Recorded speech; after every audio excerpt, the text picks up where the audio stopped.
Hi, my name's Todd Benson, and I've been at the very genesis of Lighthouse. Years ago, Peter Mannering, who was on staff at what was then Troy Baptist Church, called me into his office, and we wanted to talk about the different things that were going on with the ministry related specifically to college. We brought in what we would consider to be some of the leaders within the college group.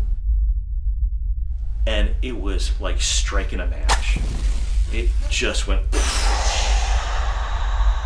it was the coolest thing. Everybody caught the fire for what we were going to do.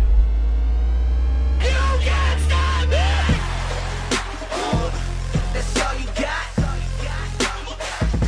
Come on with it. That's all you got. You can't stop me! You don't got the power. Shut me down. That's not an option. I'm my biggest problem. You don't got the power. Shut me down. That's not an option. You can't stop me! I'm Cliff Johnson. I was the young adults pastor at Woodside Bible Church from 2006 to 2011. When I got there in 2006, it was definitely a season of transition for Lighthouse. The beloved leader who had taken it from a group of 15 to 20 to 300 plus had just left, and he had started another ministry in the area focused on the same demographic, young adults. And almost every week when we first got there, people were telling us that it was their last week and they were going to do something different. We had dipped from this 334 high they had in September of 2006 all the way down to 95. It was a night where I finally addressed, we're losing some key people right now, and so if you have any areas of giftings in the area of music or run-in sound or anything like that, we'd love to talk to you. And that night, out of the crowd came some of the most influential shapers of Lighthouse over the next 5 years and even beyond. We did a one-day of prayer initiative as a church in 2008 where everyone took a time slot in room 231 and we prayed as a church for 24 hours. And but God did something that night. Honestly, something happened where this band was up there leading a song, and I remember looking around at the room and being like, it's time. Like, we're breaking through some wall. The core of Lighthouse became worshipers.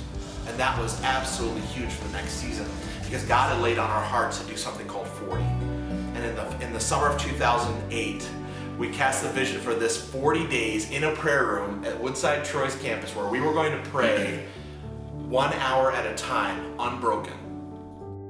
And so to me, I feel like we still feel the reverberations of that. And, out of that season came Watershed, the girls' ministry that they started. And out of that season, I still feel like Manifesto came out of that. Out of that season came just the risking for God and doing the Good Friday services at the Crowfoot and at the Fillmore and in later years.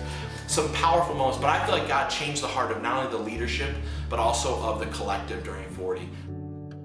And so in that season, we started to really dream about where could we do our Good Friday service. And I was longing for the Fillmore in Detroit. And I was like, can you imagine having that at the Fillmore? And somebody around the table heard it, took it to their father, and just said, Dad, what do you think?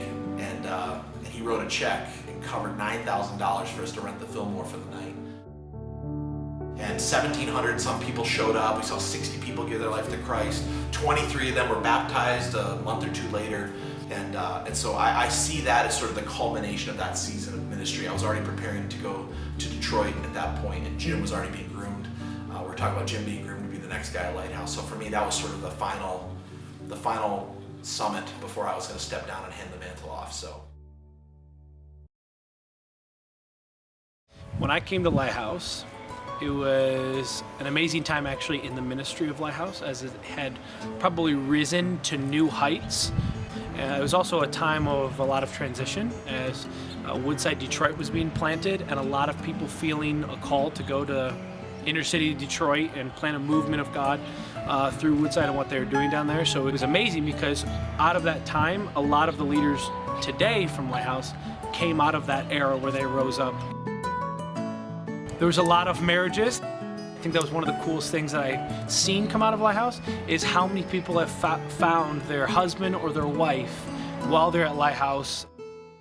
there's things that I was a part of during my time as an intern with Cliff, things like Good Friday and things like worship nights and things like Watershed and Manifesto and all of those things that I got to be a part of as an intern.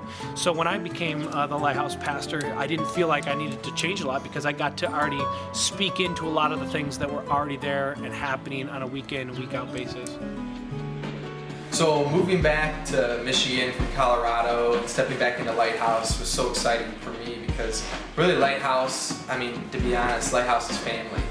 And just to come back to this community and to come back to some of my best friends and a community that's so on fire for God was exciting for me.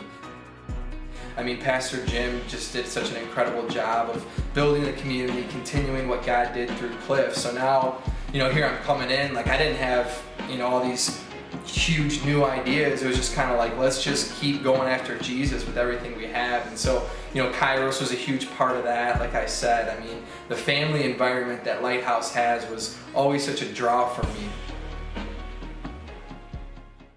I think it's fantastic. I'm floored that it has remained strong, this strong that it keeps moving forward. God has used this ministry, even though the faces have changed over time, God has used this ministry to impact a generation, honestly. And so I'm very excited to see the Lighthouse is continuing to grow and keep on moving forward. And I'm so humbled that I could play a part in that. You see the things that God has done in this ministry and the places He's taken, and it's like, how could we go any further, God? And I'm just so excited because I believe that in a lot of ways, God is just getting started in the things He wants to do in this ministry and community.